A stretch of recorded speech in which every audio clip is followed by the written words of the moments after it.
Assalamualaikum. I hope you all are doing well. I am here psychologist Hifsa Munir. Welcome back to my channel. It's Healing Mindset Hub. And subscribe to my YouTube channel for psychology and for mental health awareness. So today I am going to elaborate the Bobo doll experiment which was conducted by Albert Bandura in observational learning.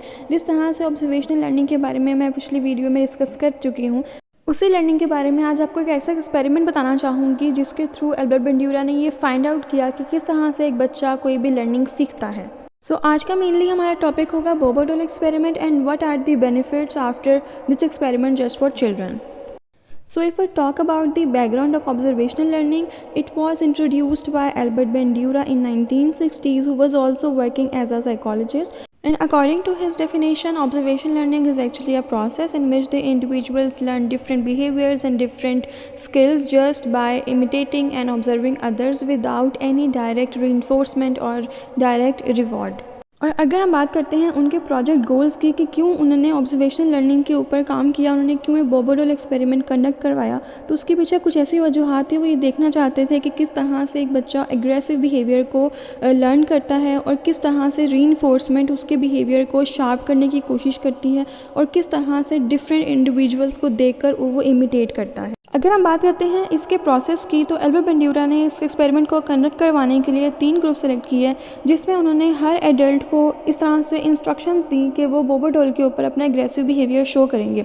और हर group के आगे उन्होंने कुछ बच्चों को खड़ा कर दिया ताकि वो ये देख सकें कि कौन से वाले ग्रुप के थ्रू वो अपनी अच्छी लर्निंग कर सकते हैं, एग्रेसिव बिहेवियर को अडॉप्ट करते हैं। और इसकी 3 कंडीशंस रखी गई, जिसमें फ़र्स्ट ग्रुप को उन्होंने रीइंफोर्स किया, यानी कि उनको रिवॉर्ड दिया उनके एग्रेसिव बिहेवियर शो करने पर। दूसरे ग्रुप को उन्होंने पनिश किया ताकि वो एग्रेसिव बिहेवियर शो ना करें। और तीसरे ग्रुप को उन्होंने ना ही रिवॉर्ड दिया और ना ही उन्होंने पनिश किया। एंड आफ्टर एक्सपेरिमेंट ये ऑब्ज़र्व किया गया कि जिस एडल्ट को रीइंफोर्स किया गया था उसके साथ जो बच्चा था उसने उस बिहेवियर को अडॉप्ट कर लिया, क्योंकि उसने ये सीखा कि किस तरह से रीइंफोर्स करने के बाद आपको एक बिहेवियर पॉजिटिव लगता है।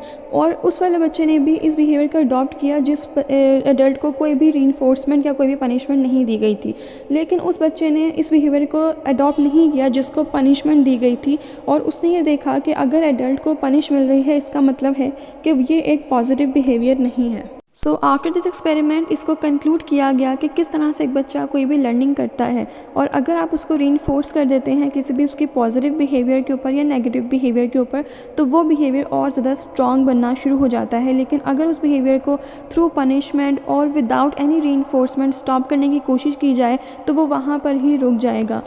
पेरेंट्स इस चीज़ का बहुत अच्छे से फ़ायदा उठा सकते हैं कि किस तरह से उन्होंने अपने बच्चे को पॉजिटिव चीज़ों को सिखाने के लिए रीइंफोर्स करना है, उन्होंने कहाँ पर रिवॉर्ड करना है। अगर वो चाहते हैं कि बच्चा कोई अच्छी चीज़ सीखे तो वो उसको रीइंफोर्स करना सीखें, उसको अप्रिशिएट करना सीखें, ताकि वो ये जानता हो कि मेरी कौन सी चीज़ अच्छी समझी जा रही है और मुझे कहाँ पर रीइंफोर्स किया जा रहा है, और कौन सी चीज़ मेरा एक बैड बिहेवियर है और मुझे उसको स्टॉप करना ही पड़ेगा। That's it. It was all about observational learning, which is very important for all the child's development and their learning. So if you have any query related to this experiment, related to this topic, related to this lecture, so you can ask freely in my comment section and I'll make more videos related to this topic. So thank you so much. Thanks for watching my channel. Take care. Allah Hafiz.